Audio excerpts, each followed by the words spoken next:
Thank you for subscribing to our channel. Today is Tuesday, February 23, 2021. Fox report: Russia's Putin, Belarus Lukashenko spark backlash for skiing, snowboarding during mass protests. From Minsk to Moscow, there has been an extended season of discontent, so the images of Russian President Vladimir Putin and his Belarusian counterpart Alexander Lukashenko shushing down ski slopes and snowboarding in the mountains around Sochi evoke some strong reaction. There were meetings, of course, around the outing. Details and what was actually discussed were thin, but the pictures spoke volumes. BBC report: Niger election, Mohamed Bazoum wins landmark vote amid protests. He took 55.75% of the vote, said the Electoral Commission, with opposition candidate Mohamed Usman on 44.25%. Supporters of Mr. Usman, a former president, have protested in the streets, alleging fraud. Niger struggles with frequent droughts, insurgency and widespread poverty. The world's poorest nation according to the UN's development rankings for 189 countries, it outlawed slavery as late as 2003. Al Jazeera report: Tiger Woods injured in car crash in California. Tiger Woods is hospitalized following a single vehicle accident on Tuesday morning. According to the Los Angeles County Sheriff's Office, Woods was the driver and sole occupant of the vehicle, which rolled over and crashed off a road at 7:12 a.m. Pacific Standard Time, 15:12 GST, on the border of Rolling Hills Estates and Rancho Palos Verde, California. The sheriff's office said his vehicle sustained major damage. Mr.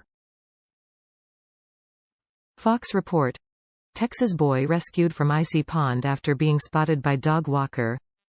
An 11-year-old Texas boy was rescued from a frozen pond last week after a teenager walking her dog saw him and called for aid.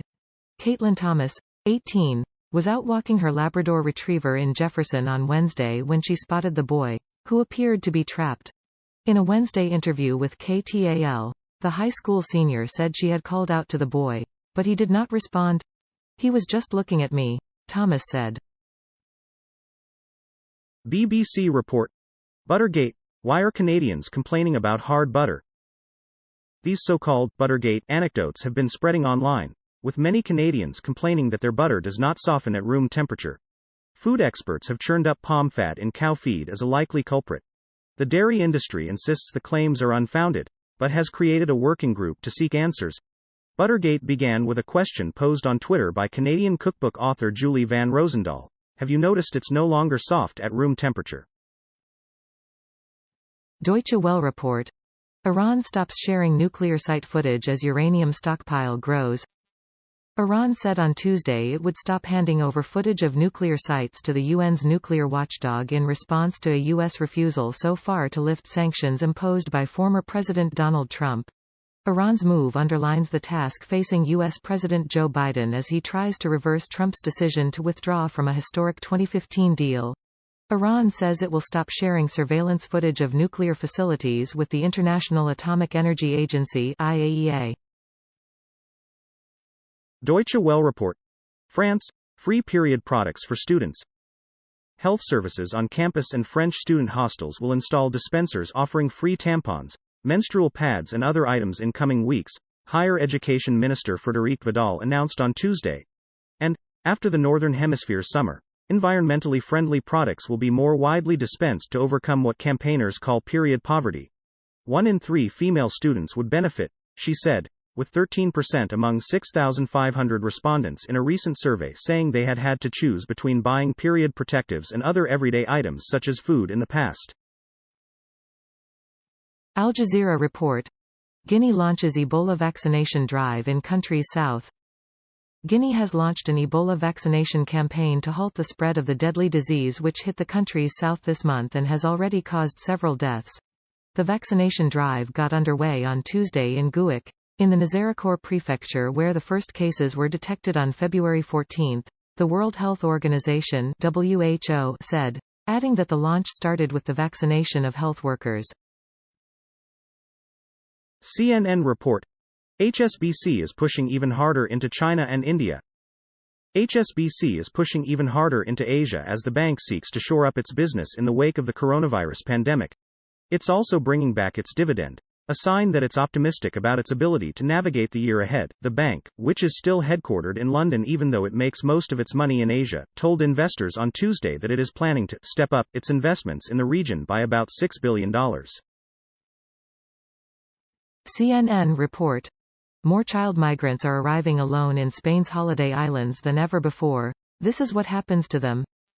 Elementary school children don't typically venture far from home on their own, but 11-year-old Abu managed to cross a stretch of the Atlantic Ocean, from Africa to Europe. In the hands of strangers, Abu, from West Africa's Ivory Coast, boarded an inflatable dinghy alongside 4 other children, and a mother and her baby, all bound for the Canary Islands, in search of a better life. They arrived on the island of Fuerteventura in June 2020 after a full day's journey from southern Morocco.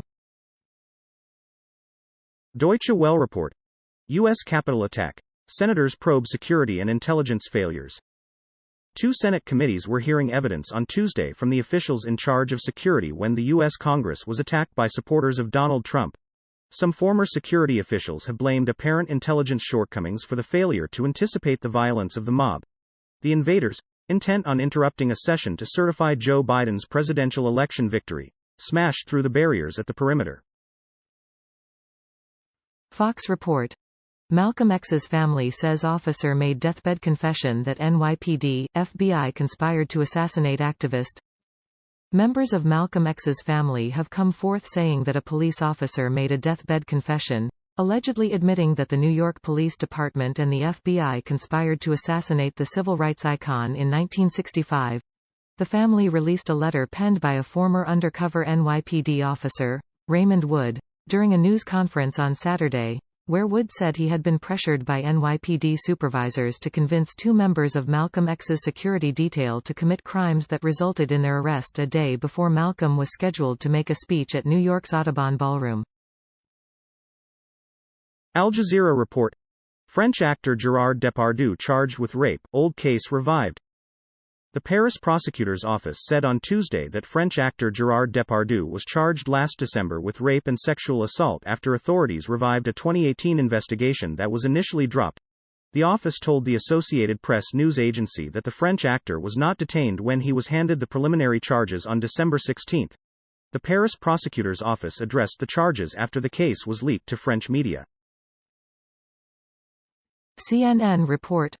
Unknown vandals shot a historical marker for Jackie Robinson and another for lynching victims in rural Georgia.